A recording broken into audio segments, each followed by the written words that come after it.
আসসালামু আলাইকুম রহমতুল্লাহি ওয়া বারাকাতুহু। প্রিয় দর্শক, আজকে আমরা দেখব সদকায়ে ফিতির কিভাবে আদায় করতে হয় এবং শাইখ আহমদুল্লাহ হুজুর কিভাবে সদকায়ে ফিতির আদায় করেন। চলুন দেরি না করে সম্পূর্ণ ভিডিওটা দেখি। আমি সাধারণত যেটা করি প্রতি বছর জাস্ট অভিজ্ঞতা শেয়ার করা, আমরা চাইলে আমল করতে পারি যে কোনো একটা গরিব পরিবারকে বেছে নিয়ে সেই পরিবারে যা যা মূল খাদ্য আছে, হয়তো ধরুন 10 কেজি চাউল, 2টা মুরগি, কিছু সেমাই, কিছু চিনি, যা যা ঈদের দিন একটা পরিবারে লাগে, 1-2 কেজি আতপ চাল, সবকিছু কিনে একটা পরিবারকে সম্পূর্ণ কমপ্লিট একটা প্যাকেজ দেওয়া। ইসলাম আপনাকে এটা বাধ্য করে না, এটা নিজে থেকে আপনি আরো বাড়িয়ে দিলেন যাতে করে একটা পরিবার ঈদের দিন খুব আনন্দ করে খেতে পারে। এই সুযোগ আছে। এখন আমরা ফিতরা টাকা দিয়ে দিলে যা আদায় হবে কিনা, নাকি খাদ্যই দিতে হবে, এটা নিয়ে আমরা বিশেষ করে যেইভাবে কড়াকড়ি করি এবং যেভাবে বাড়াবাড়ি করি, এটা কোনো কোনো ক্ষেত্রে সীমালঙ্ঘনের পর্যায়ে চলে যায়। এটা আমাদের করা উচিত না। যেখানে ইমামদের, ফকিহদের, মুস্তাহিদগণের একাধিক গবেষণা আছে, একাধিক মত আছে, এবং বিশেষ করে দানের ক্ষেত্রে একটা গুরুত্বপূর্ণ মূলনীতি হলো গরিবের জন্য কোনটা বেশি উপযোগী সেটা মাথায় রাখা। আমি সৌদি আরবে দেখেছি, সেখানে সাধারণত সবাই খাদ্য দিয়েই দেয়, নগদ টাকা দিয়ে দেওয়ার কালচার নাই, কারণ সেখানকার উলামা ইকরামের ফতোয়া হলো নগদ টাকা দিয়ে আদায় করলে ফিতরা আদায় হবে না। তো যার কারণে তারা খাদ্য দিয়েই দেয় সবাই। এই খাদ্য দিয়ে দেওয়ার ফলে যেটা হয়, চাউলের বস্তা থাকে 3 কেজির, বিভিন্ন প্যাকেজ থাকে, একটা ফ্যামিলির কয়জন মেম্বার সেই অনুযায়ী প্যাকেজ করা থাকে।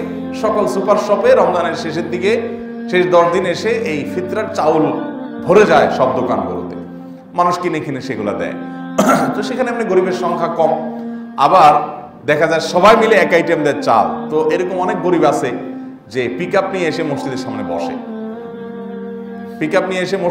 বসে, পিক আপের ডালা খুলে দেয়, দিয়া মহিলা বসে গেছে, সবাই ওই দোকান থেকে চাল কিনে কিনে তার পিক আপে ফেলতেছে। তো পিক আপটা ফুল হয়ে গেল, সে বাসা যায় নামায় আনতেছে, আইনে আবার পিক আপ নিয়ে বসছে। তো পরে দেখা গেছে এত চাল কি করবে সে। তো ওখানে প্রবাসী বাঙালি, ইন্ডিয়ান যারা থাকে, তারা দেখা যায় ওই দানকারী হয়তো 20 রিয়াল দিয়ে চালটা কিনে দিল, ওই মহিলা সেটা 5-7 রিয়াল 8 রিয়াল যা পাইলো বিক্রি করে দিল। তাহলে এটা দেখি গরিবের লাভ হলো না ক্ষতি হলো? গরিবের তো লাভ হলো না। এইরকম পরিস্থিতি কিন্তু, এটা কিন্তু বাস্তবতা। যখন সবাই মিলে একটা আইটেম দিবে, তখন কি হবে? গরিবের প্রয়োজন পূরণ হবে না, গরিব অর্ধেক দামে পাবে। তো সেই বাস্তবতা মাথায় রেখে যদি মূল্য দিয়ে, টাকা দিয়ে ফিতরা আদায় করা হয়, অনেক ইমামদের মতে আদায় হবে, ইমাম আবু রহমতুল্লাহ সহ আরো অনেক ইমামদের মতে আদায় হবে। এবং তাবেঈদের মধ্যে সম্ভবত হাসান বসরি রাহমাহুল্লাহ, গতকাল রাতে আমি দেখেছি, উনি সহ আর অনেক বড় বড় তাবেঈদের মত যে গরিবের জন্য যেটা বেশি উপযোগী সেটা দিলে আদায় হবে। এখানে উদ্দেশ্য হলো গরিবকে উপকৃত করা, যদিও মূল উদ্দেশ্য খাদ্যদান কর্মসূচি।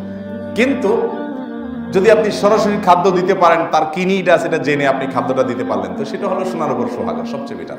যেটা আমি নিজে করার চেষ্টা করি আলহামদুলিল্লাহ, যে খাবারটাই দেই, কিন্তু তার নিড কি আছে সেটা যাতে পরিপূর্ণভাবে ফিল আপ হয় সেভাবে দেওয়ার চেষ্টা করি। তো যাই হোক, আমরা আমাদের আশেপাশে গরিব দুঃখীদের প্রতি লক্ষ্য রাখবো। বিশেষ করে আমি এর আগে আপনাদেরকে একটা আহ্বান করেছিলাম, আমরা এই বছর যে সময়টা পার করছি, সময়টা খুবই কঠিন এবং কষ্টের। দেশীয় এবং বৈশ্বিক মন্দা পরিস্থিতির কারণে, নানা কারণে আমাদের দেশে বিশেষ করে কাঠফাটা রোদ চলছে, বছরের সবচেয়ে বেশি উত্তাপ চলছে। গতকালকে বোধহয় 39 ডিগ্রি ছিল ঢাকায়, চুয়াডাঙ্গার দিকে বোধহয় 44 ডিগ্রি উঠেছে।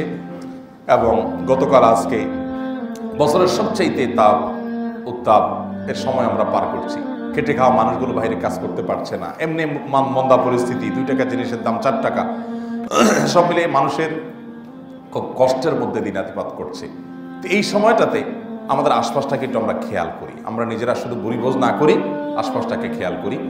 অনেক মধ্যবিত্ত, নিম্ন মধ্যবিত্ত আছেন যারা মানুষের কাছে হাত পাততেও পারেন না, মুখ ফুটে বলতেও পারেন না, আবার কষ্ট সইবার মতো অবস্থাও নেই। আমাদের দায়িত্ব হলো আমাদের আশপাশটাতে খেয়াল করা, যে আমার আশেপাশে প্রতিবেশী যারা আছে, অনেকে শুধুমাত্র আত্মীয়-স্বজন দেখে দেয়, আত্মীয়-স্বজনকে অগ্রাধিকার দিবেন, এতে কোনো সন্দেহ নাই, এতে কোনো সমস্যা নেই। কিন্তু আত্মীয়-স্বজনের পাশাপাশি প্রতিবেশীদের প্রতি আমাদের বিশেষ খেয়াল থাকতে হবে, সেটা আমরা যেন করার চেষ্টা